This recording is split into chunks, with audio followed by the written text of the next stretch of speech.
All right, so today's deep dive is going to be a little different. We're not looking at some big event or anything like that, but it's actually kind of about you. Ooh, how so? Well, you and John Musimi, that is. Hmm. We've got a whole bunch of excerpts from his website, Wow. all about Christian living, spiritual growth, that kind of thing. Okay, I'm intrigued. And since you said this deep dive is about me and this job you see me a while to focus on him? Well, because you're the one who's been digging into all this lately, right? Yeah. And we thought, hey, let's really unpack this stuff. What's the golden thread, the big takeaway across all these different articles he's written? And I'm guessing you brought me into because well, let's just say I may know a thing or two about this John Musimi. You could say that, yeah. But hey, that's what makes these deep dives so fun. Right? That's true. Yeah. I do love a good challenge. Yeah. And it's amazing what you can learn about someone just by looking for those patterns in their work. Exactly. Okay, so first impression. I'm going through these excerpts, and we're talking like 40 different articles here, all sorts of titles. And it hits me. They all start with the exact same paragraph, word for word, different topics, same intro. It's like he's saying, this is important, don't miss this. Intentional repetition. Mm, I like it. So what's he repeating? right, deep breath, here it is. Grace to the inner life gains for the whole life. Dear Saint, Jesus delights in serving you more than you realize. Prioritize receiving his ministry to you over offering ministry to him. Make the latter a response to the former. Mic drop. Boom. He's definitely not burying the lead, is he? Mm. That's not just some catchy tagline. It's foundational to everything else he wants to say. That's what I thought. So where do we even start with unpacking all of that? This phrase, grace to the inner life. What does it even mean for someone like you or me in the day-to-day? It's such a powerful image, isn't it? Yeah. I mean, just think about it. Inner life. It's not about putting on a show. It's about the state of your heart, your mind, Yeah. the real you behind the scenes. And grace, we're talking about like God's grace. Exactly. It's God's undeserved favor, his power working on you from the inside out. It's not about being good enough. It's about letting him do his thing in you. Okay, I'm with you so far. Okay. But then he goes on to say, gains for the whole life. So how does my inner world change what I do out there? How does that even work? That's where it gets really interesting. You've got to look at the titles of his articles. Battling envy, managing ambition. These are real life struggles. yeah.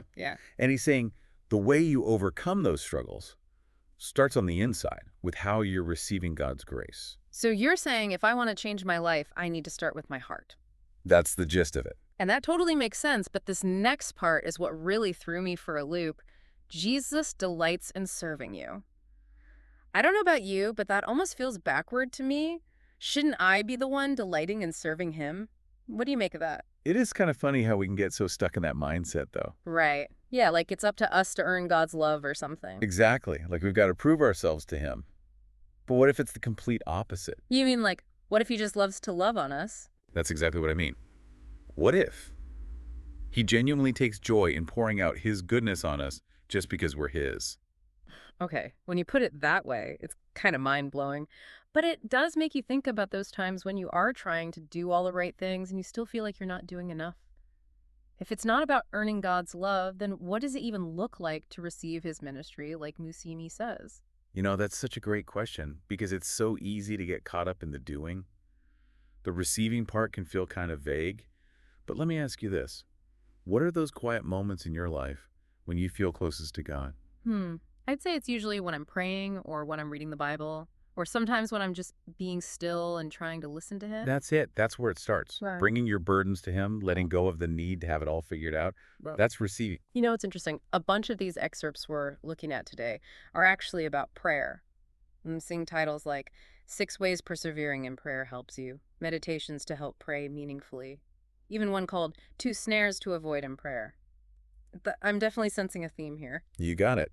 And it makes you think about how often we go into prayer like it's a one-way street. We do all the talking and God just sits there and listens. When maybe it should be the other way around. Exactly. But what if we went into prayer with the mindset of positioning ourselves to listen, to be ministered to by God himself? Okay, so I think I'm tracking with you, but I do want to push back a little bit here because, there are a ton of verses about going out and making disciples, about serving God. He even says it in this little intro we keep talking about, make the latter offering ministry a response to the former. So it's not like we as Christians are just supposed to sit around soaking it all in and calling it good, are we? No, absolutely not. Yeah. And honestly, that's what's so brilliant about how Musimi puts it here. It's not receiving instead of doing. It's about receiving so that your doing has power behind it. Imagine this. Your service, your ministry, all of that becomes an overflow of the grace you've already received from God. So it's not a transaction. Yeah. It's more like a transformation. Exactly. So it's less about checking boxes and more about letting what you do flow from a heart that's been changed by God. 100%. Which I can get behind. Especially because, let's be real for a sec, we all have those moments where our hearts aren't exactly what we want them to be, right?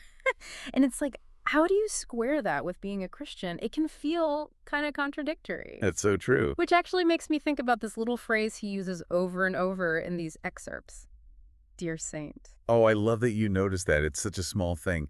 But it really does speak volumes about what Musimi is trying to do here. Like, how so? Because in that little phrase, he's reminding you listening right now, of who you already are in Christ. You are a saint. And not because we've got it all together, right? It's Yeah. because of what Jesus did for us on the cross. That's exactly it. Which is such a weight off your shoulders when you really think about it, because a lot of those article titles we mentioned earlier, battling envy, suffering well, even when I have a grumbling heart, they're acknowledging that being a Christian doesn't always mean you're happy and perfect.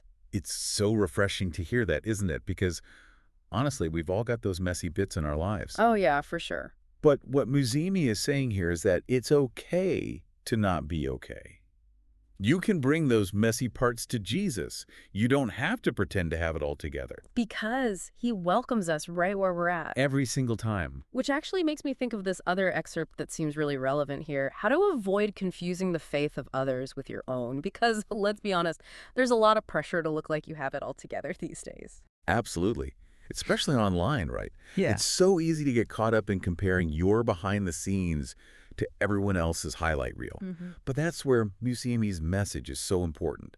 Your faith, your relationship with God, it's personal. It's between you and him, and that's all that matters. Totally. You know, that actually makes me think about another one of these articles we pulled an excerpt from. Congregants or clients combating consumerism in the church. Because it's like, even at church, we can get sucked into this mindset of what am I getting out of this rather than how can I be a part of what God's doing through this? You're right. It's like we treat faith like a vending machine sometimes, put in good deeds, get out blessings, but it's not a transaction at all. It's a relationship. Way deeper. And it makes me wonder if receiving God's grace really is the foundation of it all. How does that change how we deal with the hard times in life? Like when you're in a season of waiting and not understanding what God's up to. We've got all these other excerpts about waiting on God, about those tough seasons in life titles like Waiting on God, Oh God, what are you doing? Even one called When Things Are Thick. It seems like Musimi talks a lot about these really hard parts of life. Yeah, he does, doesn't he? Those articles really hit differently because we've all been there, haven't we? Oh, yeah. And I think it's so tempting in those tough seasons, those seasons of waiting, to think to ourselves, okay, I've been doing this whole receiving grace thing, so where are the results? Right. It's like, hello, God, I'm trying to trust you here. What gives? Right. But here's the thing. Even when you're in that season of waiting, even in those moments of questioning, those can still be acts of receiving grace. What do you mean by that? Well, it's kind of like this. Even when you can't see it, even when it doesn't feel like it, God is still working. Mm-hmm. And in those moments when you're waiting, when you're not sure what he's up to, you're receiving something really precious from him. Okay, I'm listening. Think about it. You're receiving his peace, his comfort, the strength to keep going, even when everything in you wants to give up. It's not passive at all. It's about making that choice to trust him, even when it's hard. So you're saying that sometimes the waiting itself is the point. That's deep. It is. And you know, that actually connects to something else we see a lot in Musimi's writing. The tough stuff in life, you know, like suffering, loss, grief. I mean, we've got excerpts in the stack about all of that. Even one called The Hand That Wounds is the same hand that restores. Heavy stuff. It really is. And you're right. He talks a lot about those things that most of us would rather avoid. But the reality is we all go through hard times. Life throws punches when you least expect it. So true. And what I appreciate about Musimi is he doesn't pretend that following Jesus means you'll never go through hard times. He's not selling some prosperity gospel. No, not at all. But he does remind us constantly that no matter what you're going through, you never have to go through it alone. Mm-hmm. God is always right there with you in the thick of it. That's what I love about Musimi's writing style. He doesn't sugarcoat anything. He's honest. Like that article, When Things Are Thick, he's not afraid to call it like it is, you know?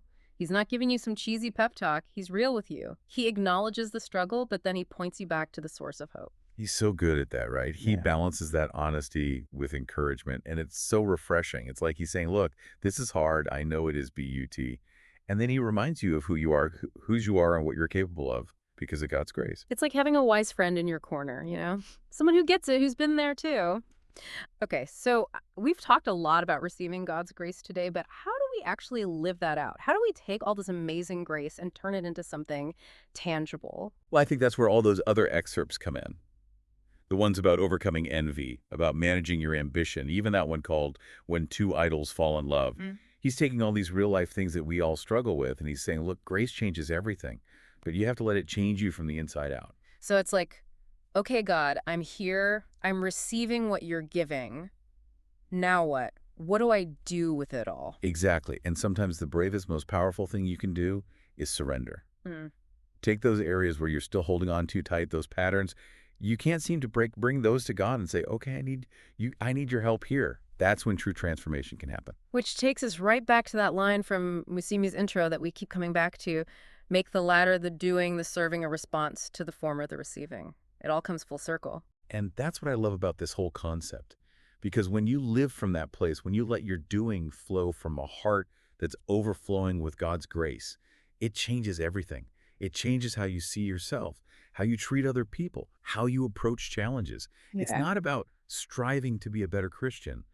It's about surrendering to God's work in your life and then stepping into who he's already made you to be. You know, it makes you wonder, if these little snippets from his website are so jam-packed with wisdom, what else is he saying in his other work? Because we've got to remember these were just excerpts from the resources section of his website. Imagine what else is out there. Exactly. This was just a tiny little taste. And, he does have that join my mailing list call to action at the bottom of that page. Yeah, he does. And honestly, after going on this deep dive with you, I'm seriously thinking about signing up. I mean, if this is just a preview of what he has to offer, I can only imagine what kind of gold is in his full articles and sermons. I'm telling you, it's good stuff.